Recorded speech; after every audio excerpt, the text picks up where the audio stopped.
What comes out of your mouth comes out of your heart.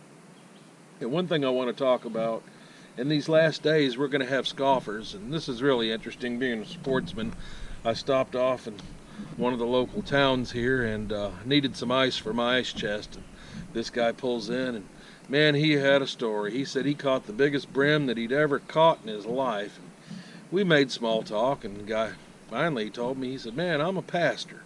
And I said, well, good. I said, I've written a book on end-time Bible prophecy. And this guy floored me what he said next. Here he is, a pastor, okay? And I feel sorry for you, or for those who go to this guy's church, especially if they're looking to be fed. Because the guy said, oh, people been talking about end times since Hitler and the Roman Empire. And he said, ain't nothing happened, you know. And I'm thinking, my God, you're a pastor. I could just imagine someone trying to go to this guy's church because they want to learn about Bible prophecy. They want to hear the truth. They see the current events. They see the world in a spiral, a downward spiral. And they're like, man, I want to hear something. They go to this guy's church. And you know what? Didn't waste any more time on him. I left. And here's the thing that came to mind. 2 Peter 3:3 and 3:4. In the last day shall come scoffers. Yeah, scoffers, walking after their own lusts, saying, where's the promise of his coming? Since the fathers have fallen asleep, all things continue as they were since the beginning of creation. Now, come on. One thing that this generation possesses that the other ones didn't is nuclear, biological, and chemical weapons.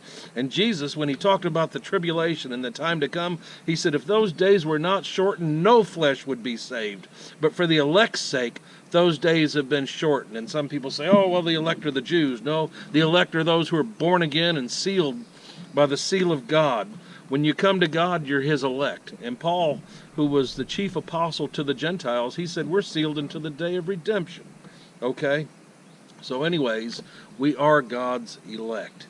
If we were born again, we're baptized both in water and in the Holy Spirit, we're God's chosen people. Okay? Not just for Israel, it's for the remnant, for those who listen.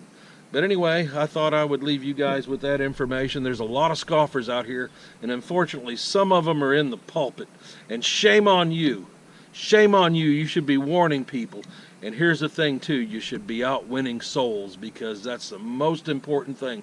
In this dark hour that we're in right now, there's still a few souls to be saved. So God bless you, and we'll talk to you later.